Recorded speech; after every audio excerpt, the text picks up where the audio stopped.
Hi, everyone who's joining today. I'm just going to wait for a few more of the participant numbers to tick up before I crack on properly. But thank you all for making time this morning to come along to this momentous event and for putting your support behind this very, very important cause. I'm Amy Lewin, Deputy Editor at Sifted, the FT-backed media platform which covers European startups and tech. As I'm sure all of you are very well aware, European tech is having a record year. Startups have already raised $57 billion. It's probably more because there have been a whole load of rounds raised in just the last few days. That's 3 times more than this period last year, but if I gaze into my crystal ball, I'm pretty sure that female founders are not going to be raising 3 times more. And in part, that's because there aren't enough female VC partners, female general VC partners either. A few weeks ago at Sifted, we published a list of the decision-making female VCs in Europe, and we found hundreds of names, but we need hundreds and hundreds more names. LPs can play a massive role in changing that, and the European Commission can also play a big role here. So now I'm going to pass over to Kinga from Exterior VC and Laura from the Venture City to talk a lot more about that. I hope you enjoy the event. Hi, good morning, everyone. Thanks a lot, Amy, for a great introduction. Great to be here. We are 24 women from 27 different European Union countries. What we've discovered is actually that in some European Union countries, the general partners who are female do not exist. That was the first kind of sign, that we really need more female general partners. So the 24 women here who are co-authors of the report are all general partners in their respective markets. They're really excited to be here today. They've worked a lot to put this action plan together. It's been an amazing effort. So I'd like to thank everyone for their work. Also, so far, during the last few days, we have 650 signatures already from people who are in the investment community, from angel investors, from limited partners, from general partners, from other senior people who are working in funds, who have signed up to the action plan. So thank you, everyone. 650 it is this morning, but I hope that is gonna be 1,000 by the end of the day. So really looking forward to increasing those numbers and getting more support for this action plan. Now, why are we here? Well, we're here, like Amy said, we are at an amazing time in history where technology investments are going through the roof, where so much value has been built over the last 12 months that probably took 20 years to build. And yet, what we are seeing is that even though we have amazing female general partners ready to take the challenge, they still find it hard to fundraise. And that should not be the case in the world of today, where there is so much capital out there and so many investment opportunities. And especially that, what we've discovered is that female and mixed teams outperform every time. There have been studies on this by all big consulting firms. There have been studies on this by Babson College. Mixed teams always do better. Therefore, we want to make sure that the women get the right seat at the table, that they are able to work through their full potential, and they are able to manage the amount of assets under management that is given also to other general partners in the market out there. So this is where we came from. We're very excited about this. And what I think is important to say is in the past, there have been amazing plans and programs and actions done by some governments. For example, Enterprise Ireland has done an amazing job for female general partners. We're also seeing some very large corporations trying to work with female founders. The Google programs, the Microsoft programs, Amazon, a lot of other very, very large technology companies are looking to change the state of technology. But still, where we are today, it'll be a single-digit percentage that goes to female founders and that is managed by female-led VCs. So this is what we're all about. We want to change this. And one last point before we more go into what this is about and what the actions that we recommend are, is this. We're at a very, very important time in history where a lot of emphasis is put on climate change, is put on responsible and impactful investment. We are just past the pandemic where the medical, the life science sector has proven to be so key for our existence and future development. And we are seeing that social changes, diversity and inclusion are becoming so key to all our initiatives. And when we see that, we looked as the 24 general partners at our portfolios. And what we discovered is that each and every time the female investors back companies making sure that they deliver on the impact mandates, on the responsible investment mandates, on the sustainability mandates, they deliver in delivering something positive for the world today. And it doesn't matter what sector, we don't need to be all in the same box. Still, where the female investors are involved, the companies prosper, they look for ways to engage more in environment, in social changes, they look at their ESG initiatives. And that is also a big part of the responsibility that we have as investors. So in saying all of that, very happy that we're all here this morning.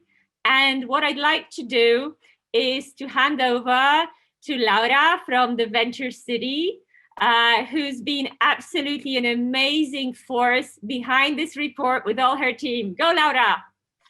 Thank you, Kinga. I couldn't echo more the fact that today is a historic day for all of us.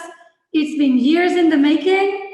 You know, there's been so many people we've met in the last few months that have been working crazy and very enthusiastically to really get this to fruition. As you said, just in the first 6 months of this year, 91% of the capital allocated last year to venture capital is already been deployed in 2021, and we really know that we are ready and that we want to move the needle into the double digits, so as much capital as possible can go into the hands of all those amazing women-led VCs in the European region.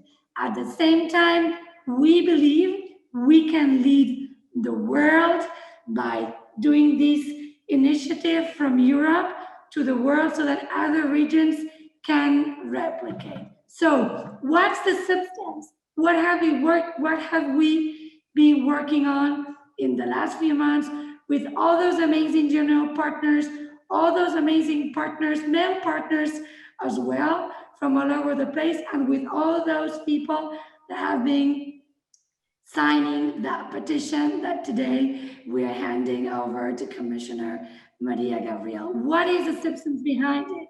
So let me debrief what are the themes included in the report. So the first ask for us is very easy. Establish a fund of funds of at least 3 billion euro that will be allocated for women-led funds.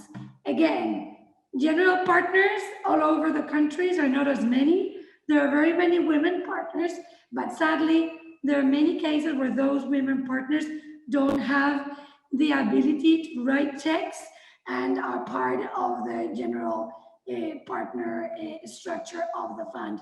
So the first one is, let's make a huge initiative that is going to be from the top of Europe, all over Europe, where we can really make sure that we're allocating that capital to female-led VCs.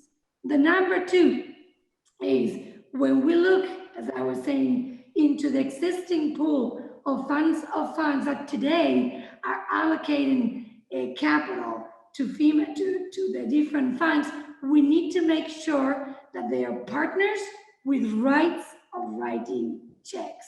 They need to be at the same level as the other general partners on the firm, so that in that case they can really push towards, at the end, investing in more women.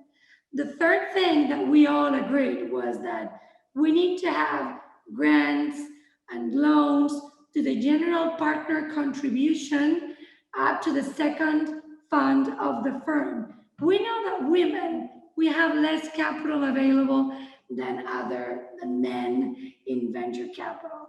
And therefore, there's so many women that cannot start their firms because they can't allocate that minimum of 1% to the capital of the fund. So by really making sure that we can grant or loan their contribution to the funds, we believe there is going to be an explosive growth in terms of women leading venture capital firms. The next thing, which has been super interesting, working locally and at government level in each of the state members, has been, we need a platform, a data platform that really tracks the amount of female-funded funds and female-founded companies at the end of the day. We need to understand the real numbers behind it, the real responsibility behind the boards created, behind the leadership teams created at the company meeting, at the board level of the funds, at the LP, association of the funds. We want to build a very strong and powerful platform that really tracks all these details. The next thing, which we believe, and I think that Kinga and a lot of the amazing women behind, different organizations in Europe have been phenomenal, is we need to strengthen all those relationships. We need to keep on. This is something that is growing exponentially by the day. We are meeting amazing women with the power and with the energy to really build the next generation of funds and the next generation of companies. And we really need to put all of us together, and we need to bring them all here to support each other in all these amazing platforms that are already happening, but we need to somehow centralize them and to support them and create, whenever we can, offline events where all those people can truly help in giving access to female founders of companies and to female founders of funds. And the last one, which we believe is very important, is yes, she's there. Okay. Incentives. Yeah, she's muted. Okay. Sorry. Who was? Oh, Commissioner, you're already here. That's great. Sorry, I didn't see you. So with all these, I'm handing over to you this petition that over 650 people have already signed, and the floor and your support. Thank you, thank you, thank you. Thank you so much, Laura and Kinga. I was there since the very beginning, but that was not possible to make my video available. So I'm really very, very happy because I listened to you very carefully. And if you allow me, I would like really to say big thank you. Thank you for this fast and powerful response in less than 3 months after our first meeting. So for me, it's a great honor today to receive your concrete proposal. I even started to mark already some of the ideas and how to build synergies. So I would like really here to say thank you to you and all the others, because I see in our chat an extraordinary brainstorming movement is going on, and it's for us, for me, for my team, we'll pay attention to every single idea. I would like to react by saying that I did not doubt that you will start delivering from day one. And I do not doubt that we'll do the same on our side, because your report and previous ones are very clear about the challenges.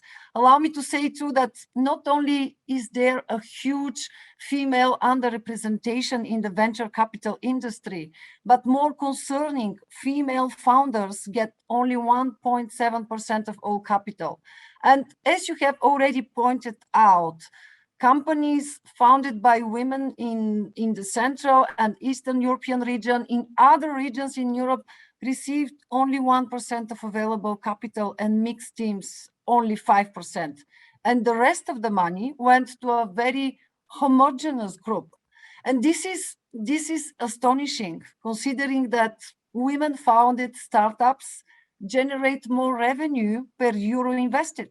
Women-led business outperform in capital productivity by 96%, and that they invest in areas that matter: sustainability, education, deep tech, and so much more.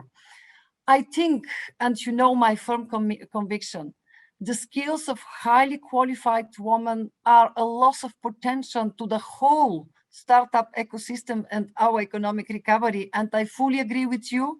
More diversity at the investor level leads to more diversity at the portfolio level. And this is what we have to work on. I'm glad that your report gives policymakers, and not only industry leaders, venture capitalists and investment banks, much homework.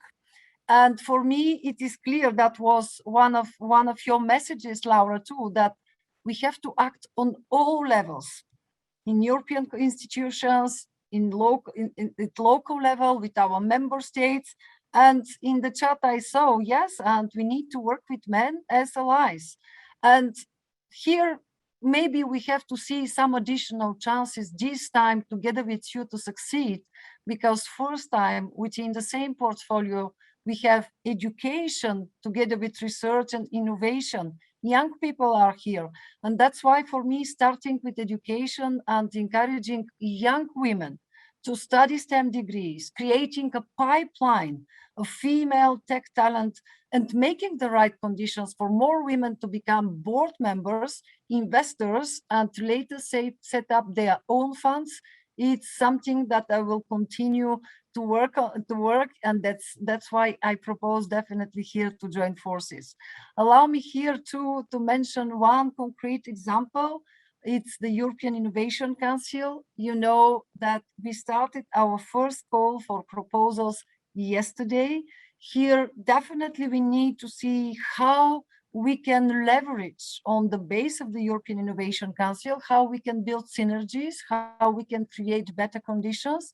And the same, when I talk about European Innovation Council, I'm thinking too about the European Institute of Innovation and Technology, because you know they have a lot of initiatives with girls and women. So everyone needs to aim for the same goal: an innovation ecosystem with equal opportunities, where diversity is seen as a unique selling point.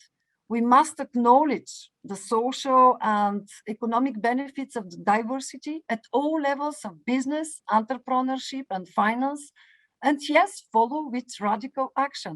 And this is part of our ambition, your report, because now we would like to make a Europe in 2030, a continent with the highest growth of female tech founders, CEOs, tech investors, business angels, and it's worth working for. We'll do our utmost to analyze this report, and not only to analyze, but to show to how together with you we'll have concrete follow-up actions.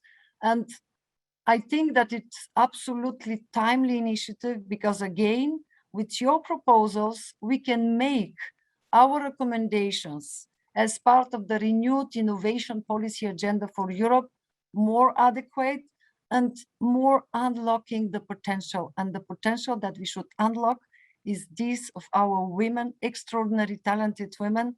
And I must say that you have my full support. Again, thank you. Thank you so much for your incredible work, for your concrete proposals. And again, it's another key moment in our common journey.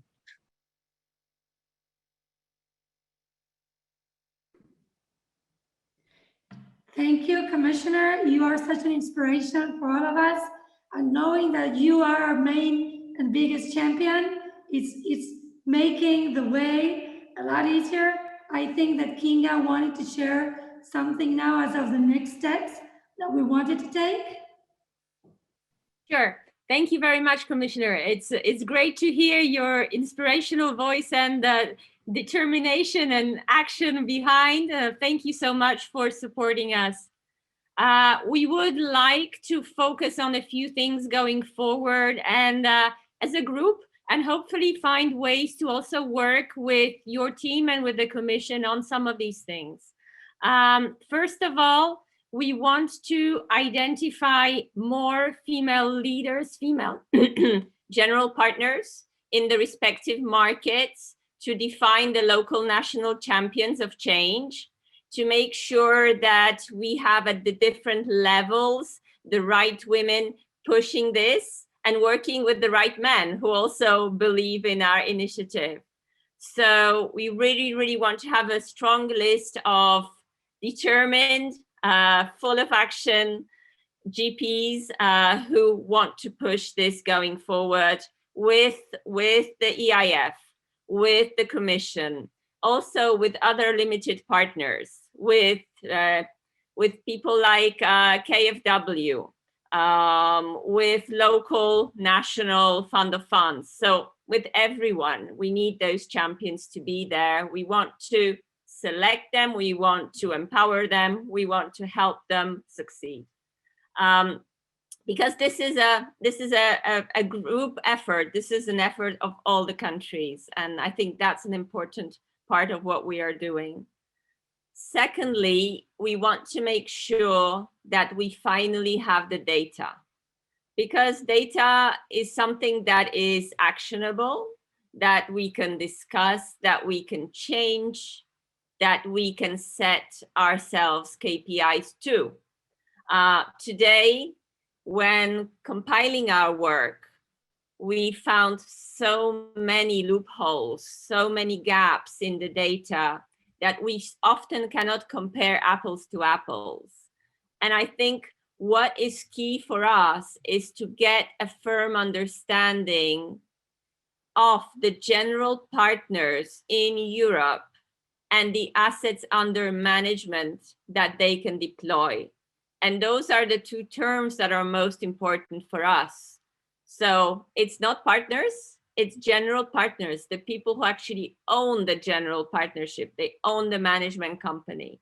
So that we would like to get more of an understanding, what is the number of assets under management that they can deploy, that they have the firepower of.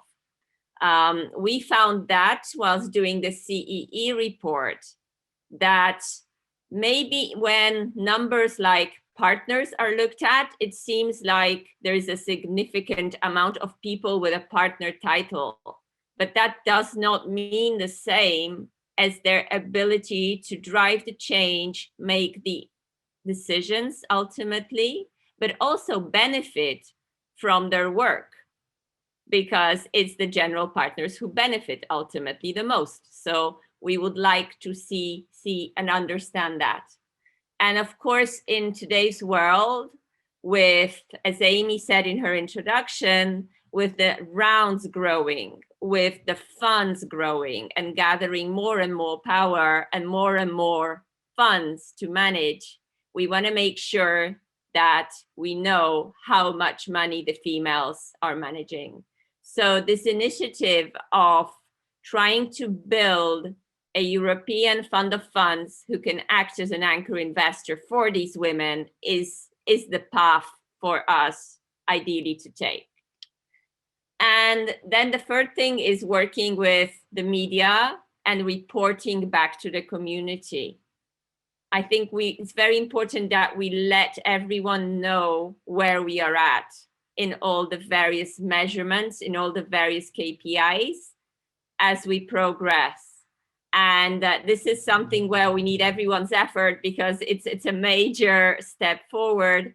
And I'm sure that the European Union countries would love to be a part of this, you know, being a part of the dialogue with the community, but we have to find the right way to do it. Perhaps the associated countries will want to join later in too. So we will be actually a very big community of female general partners investing and building technology companies and investing in more female founders. So these were our thoughts on how to, you know, concretely move things forward.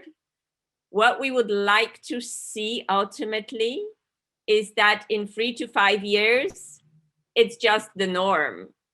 There's no need to have a discussion about the state of the venture, of the growth capital industry in Europe, because it will be equal, it will be with equal access to capital, it will just be the norm to back both female investors, male investors, female founders, male founders. It will just be the norm. And we really want to see the European leadership here, and all of us, the 24 women in this group, the co-authors of the report, the 650 signatories behind it, and I think the ones that we're still receiving, everyone is super positively charged to move this forward. Laura, would you like to add something here? I think that having the commissioner here, it would be fantastic to hear her thoughts on what you just mentioned. And I'm not sure if there are any questions coming already that you would love to answer. Thank you very much, dear Kinga. Well, I listened very carefully to you. First, again, I would like to say you have my full support. What here I identify, it's really 4 key moments, and your approach is holistic. You are coherent in your proposals, because when I look at what you just said, first, we start with leaders, women leaders in all our member states, in our regions. What we need now is to connect them and to establish this pool of talents that we need to work together. For me, why it is important, this first proposal, is because for us, actually, we have a momentum to seize, because we have already some existing initiatives. But what is new now is the Resilience and Recovery Facility national plans. So you, women leaders, you can help us this time to identify what are the existing instruments and what we have in those national plans, in order to see how we can build synergies, how we can have critical mass of investments and reforms in order to promote our common noble cause. The second, for me, you are right, Kinga, to insist, and that was said by Laura too, data platform. Absolutely, we need this data in order to identify gaps, but also to look about our assets and how general partners have their assets in order to be able to deploy them as rapidly as possible. And that's why I think that together with my team, we'll definitely look on this point, how to do it as rapidly as possible, because we have different data. We have a huge amount of data. You already shared with us a lot of data.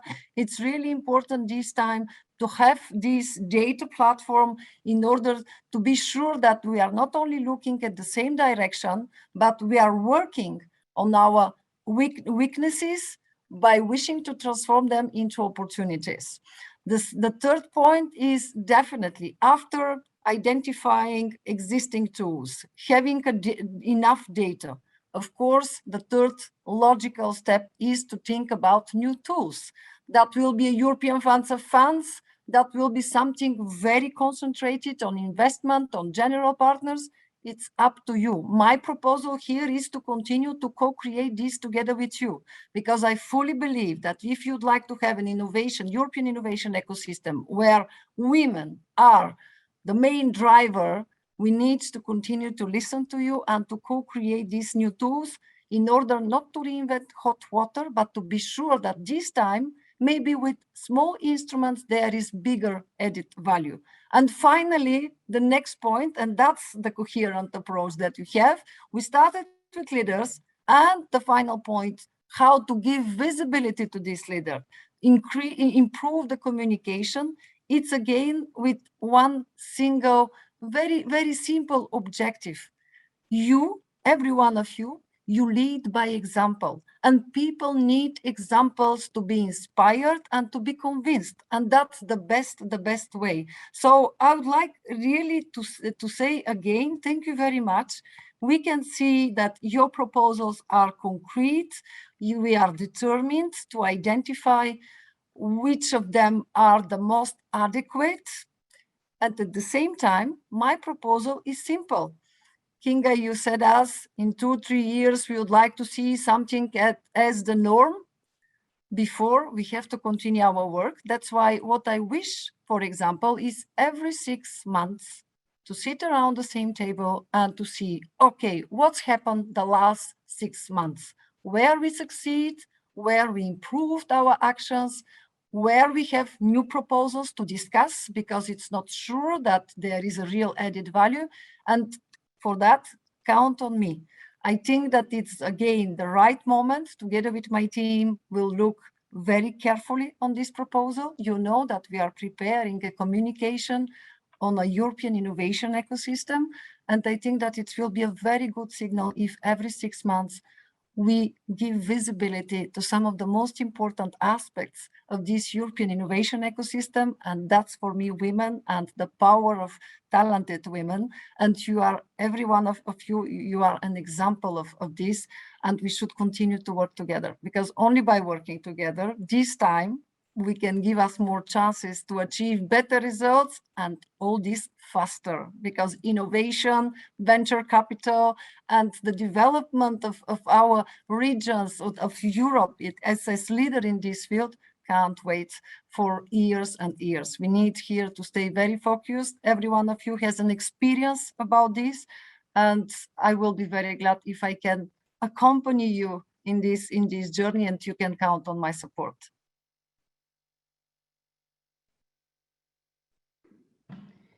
Thank you so much, Commissioner.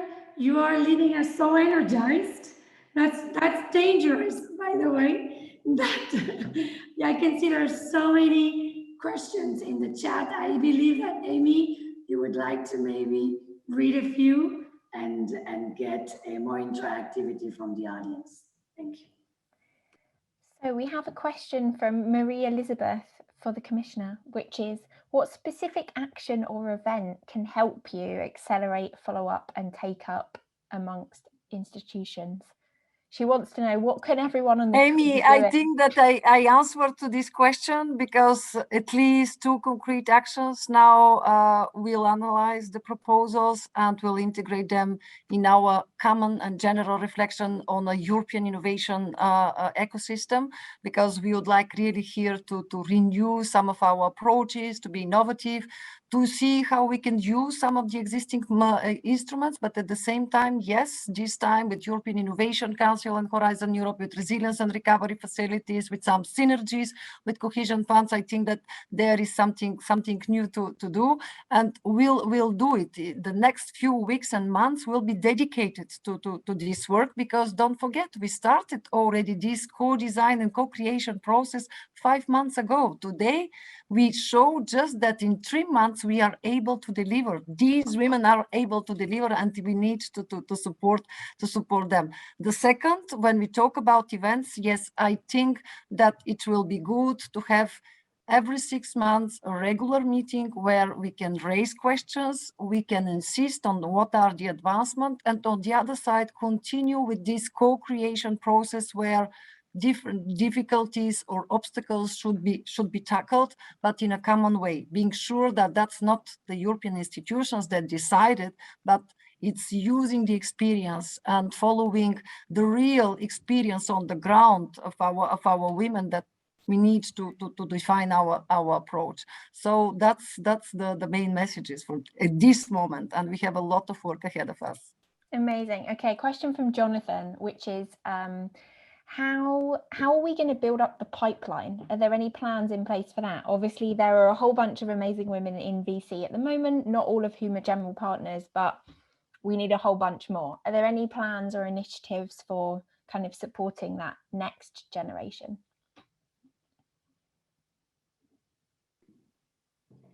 Amy, is this a question for Kinga and myself or for the Commissioner? I think probably it would be unfair to put this one to the Commissioner. I was going to say. So Kinga, maybe you can share all your amazing job at the group that you lead globally. Yes, a few years ago, we started the European Women in VC initiative.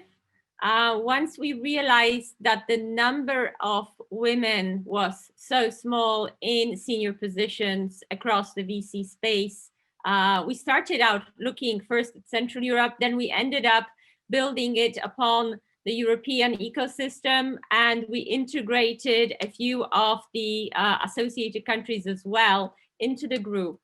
So now we have over 5,500 followers on LinkedIn.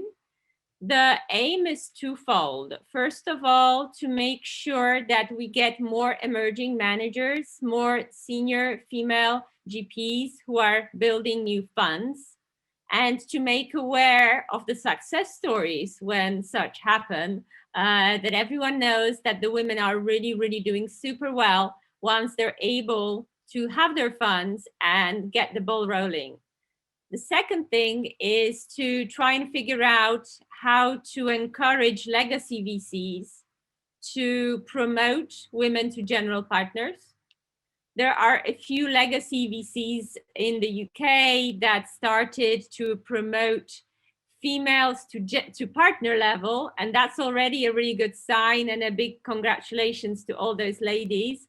Now we need the next step to happen. So we need to see really both things. We need to see the promotions in legacy VCs going to the women to become general partners. And we need to have the ability to set up new funds, to be emerging managers, to find the anchor investors out there, because money has a snowball effect. When you find your first anchor investor and your second one, you are much more likely to be able to get to a final close of your fund. Now, we're lacking this part, this anchor investor for emerging managers. A lot of the women are experienced in various fields, but not necessarily in pure VC, or they're amazing angel investors, or they've been amazing mentors, or they've done amazing tech careers, but they still are considered emerging managers under the definition. So question, how can we help them fundraise their funds as quickly as possible? There is an amazing group in the US that Laura and myself and a few others are also a part of, called the Transact Group, where really the ladies are trying to push this idea to make sure the emerging managers, the smaller funds, are able to kickstart the whole process of fundraising. Laura? Yes. In fact, I would add that this report petition that we have built in the last few months with the Commissioner, her team, and all these general partners around Europe has been supported by general partners in the US, in Brazil, in Mexico, even in Asia. So there's already a viral effect.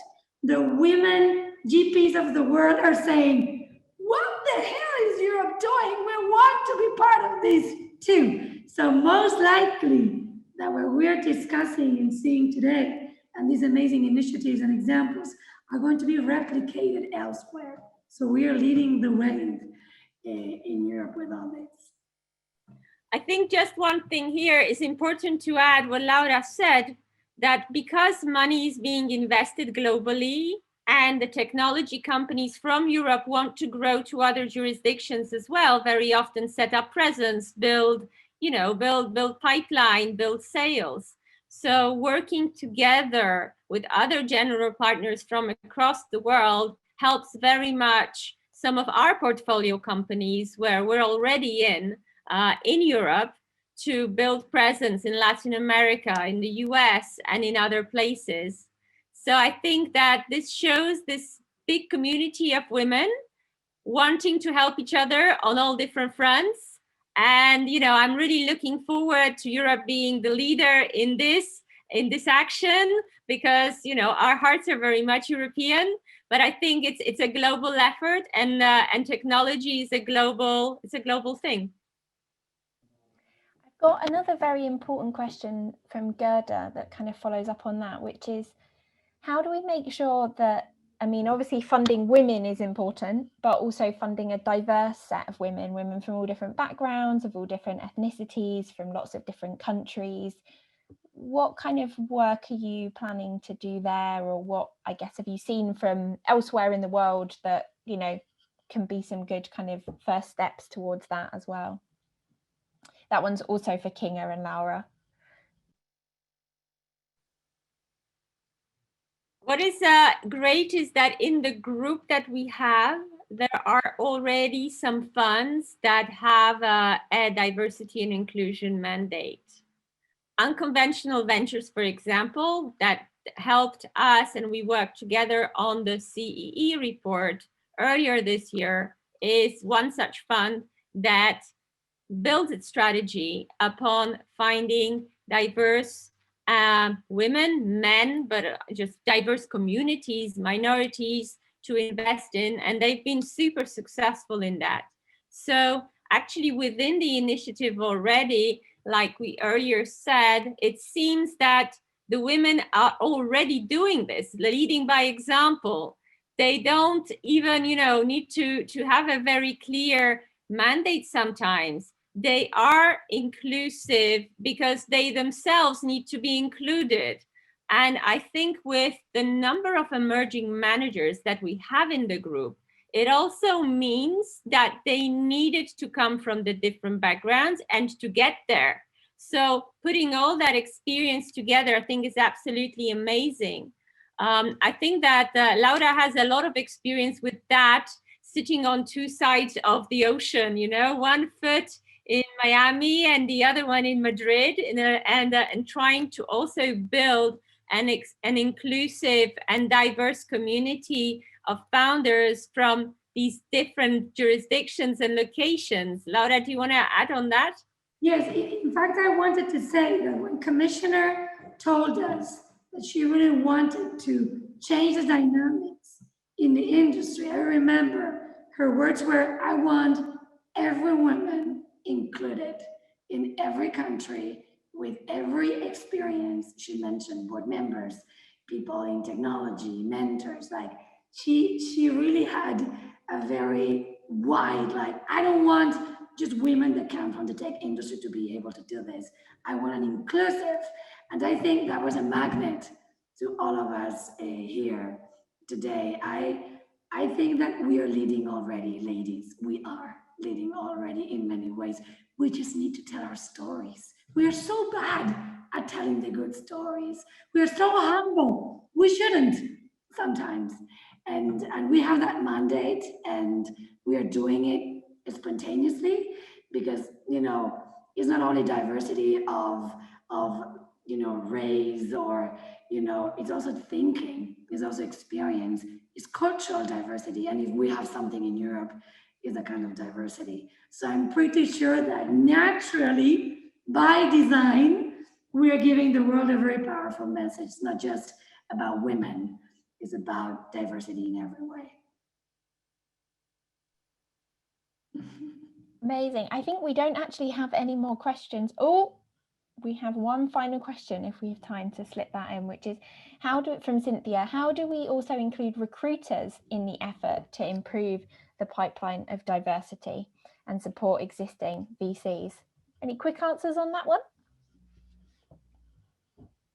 Kinga? Well, that's a really good question. I think it's a really good angle to add into the discussion. To be honest, myself, I haven't had a lot of experience with that, but I think that, you know, especially with the legacy funds, the larger funds, this is super key. And yeah, we welcome everyone into the community and to be part of this effort. So those recruiters that are focusing on making the diversity and inclusion mandate in Europe be actionable and you know, promoting this idea, we definitely love to speak to you after as we continue our work, and do join the group, do sign up to our action plan, and we'll be in touch.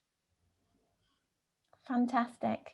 Well, we only have 2 more minutes, so I'm going to wrap up. Thank you very, very much to everyone who has attended. I've been reporting on startups for a long time now, and it's really exciting to see stuff like this come along, especially stuff that is so actionable. As a journalist, we so often, you know, we say, how many female GPs are there in Europe? And there is no data. So we went and created a list, but we need more initiatives to actually track this stuff, so we can be seeing how much change is being made and holding firms and LPs and whoever it is accountable when they're not making the change that we want to see. So I'm looking forward to seeing that data.